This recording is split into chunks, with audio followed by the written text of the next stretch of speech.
Can someone still be a narcissist if they don't hoover you or they don't try to contact you when they're doing the disappearing act? That's a question that came up during a recent Ask Me Anything poll, and that's exactly what we're talking about today, queenbee.com. So let's get started.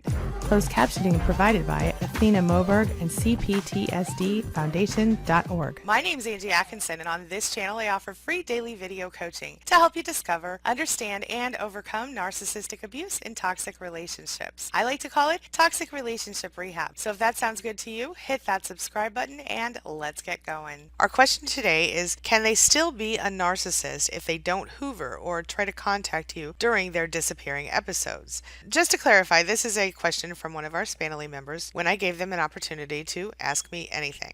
To give you the shortest answer possible, yes, they can still be a narcissist if they don't hoover you or try to suck you back in. And they can still be a narcissist if they don't try to contact you during their disappearing episodes. Take a look at this. First, a brief definition of hoovering. It's what a narcissist does when they want to suck you back into the relationship. A lot of people are going to be going, why would you want to be hoovered by a narcissist? But I'm here to tell you, it's human to want to be hoovered, because to be hoovered means that even though we know they're messed up people, even though we know they have issues and things are wrong with them, it means that they care enough about us to try to suck us back in, right? Well, kind of.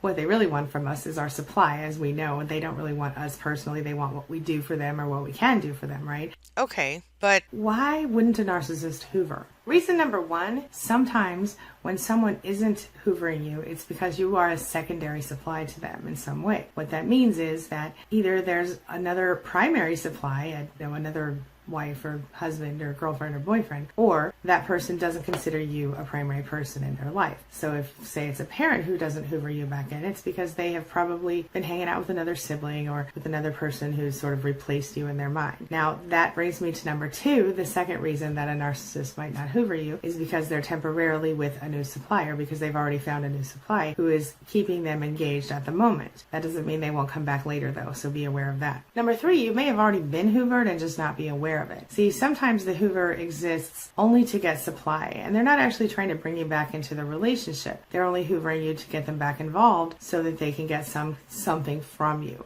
whether that's money, sex, time, whatever. You may have been hoovered and not even been aware of it because all they were doing was fighting with you or yelling at you after you went no contact. Sometimes they don't want to bring you back in. Sometimes they simply want to get the supply from you and move on. Unfortunate, but true.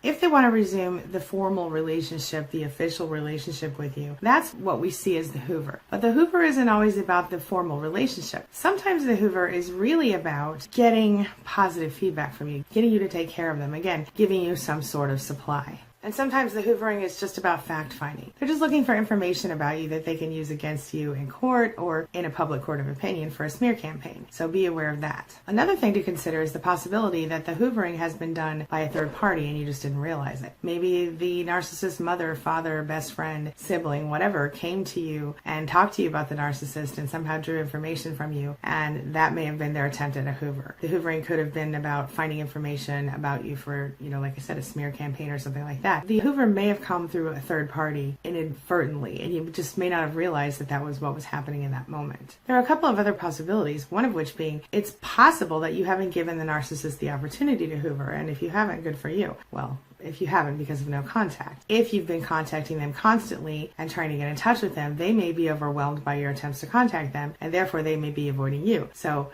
not to offer any advice on getting hoovered, but if the situation changed and you were suddenly not contacting them, that could totally flip the whole deal for you. I don't want you to do that, though, because listen, I do want you to not contact them, but not with the intention of getting them to hoover you, because being hoovered means being sucked back into the same toxic mess you were just in. And in my opinion, if you stick it out, you might actually be able to get into a healthy relationship at some point in your life where you can be loved and treated with respect and treated like you deserve to be treated. Imagine that. Another reason you're not getting hoovered, it just might be too early in the relationship, or lack thereof, too early in the breakup period. Like I said, they may be preoccupied, they may be doing other things and not ready to hoover yet, so it may just be coming still. Sometimes it takes them a while. I've seen people be hoovered 10 years later. I don't think there's any sort of happy medium on this one. Although it does tend to happen early in the breakup period, within days or months, there are those who don't do it right away, who do it later. It might also be that you're just not coming up on their radar because you're intentionally steering clear of them and staying with your no contact, in which case, kudos to you, my friend. So what are you supposed to do if you want to be hoovered? How do you deal with that? Well, the fact is, there's not a lot you can do. You can play games, you can try to teach the narcissist that you're better in some way, or you're different in some way, or you lost weight or whatever. But that's not going to matter. Until the narcissist wants to hoover you, they won't. And in fact, if they think that you want them to, they're less likely to do so. I suggest, instead of doing any of that, that you put your head up, stand up, and you take your life back. And you look into yourself and you see what it is that you love about the world. What do you love about your life? What can be better? What can you change? And work on making your life better. Work on making yourself better. Make yourself the person that you want to be, the person you've always wanted to be, regardless of what the narcissist thinks, feels, or says. Because none of that in the long run is going to matter to you. What really matters right now, my friend, is you and your ability to be happy. You deserve to be happy, and you don't need some narcissist to tell you when you're allowed to be happy and when you're not.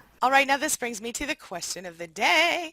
And the question of the day is, could you relate to this question? Did you find yourself not being hoovered, or were you one of the unlucky ones who did experience the hoover? Share your thoughts, share your ideas, share your experiences in the comment section below, and let's talk about it. I'm going to offer a really quick shout out to my entire Spanily. You will notice a new thing I'm doing now where I'm showing you as many subscriber names as I can during this little section of the video. And they're right there. And I just want to say thank you so much for supporting me, for supporting this channel, for liking and sharing my content, and for just being here, commenting, being part of this family. Thank you. And a quick shout out to my amazing channel members, those people who support me through the YouTube channel membership program. Their contributions allow me to continue to make videos for you and be here for you every single day, and help me to continue to grow my message in so many ways. Thank you so much, Inner Circle. The amazing Inner Circle includes La Precious, Beautiful Purpose, Abraham, Chantel, Ashley, Carrie Ann, Charity, Steph, Dana, Mo Cowboy, Shay, Christina, Ray Ray, T, Christy, Boku, Alda, Smith & Wesson, Ms. Lisa, Martha, Freedom Lee, Mindy, Lynn, Marcia, Linnell, Phoenix, Cherie, Alice, Carrie, Angel, Bible News Radio, Linda, Charlie, Laura, Pierre Lala, Janet, Paul, Delilah, Sarah Lee, Marlene, James F., Trisha, Life's Revival, Lorenzo, Deborah, Roxanne, Susan, and my very first supporter, Angela Falsetto. Thank you. Again, I just want to say thank you so much for hitting that join button. Your support really does mean a lot to me. Again, thank you so much. All right, that's all I've got for you right now. But as always, thank you so much for being a part of my day and a part of my life. And hey, thanks for letting me be a part of yours. It really does mean a lot to me. Now, before I go, make sure you take a look at the videos I'm leaving for you right there and right there. And while you're here, hit that subscribe button so we can stay connected and continue on this healing journey together. I'll see you soon.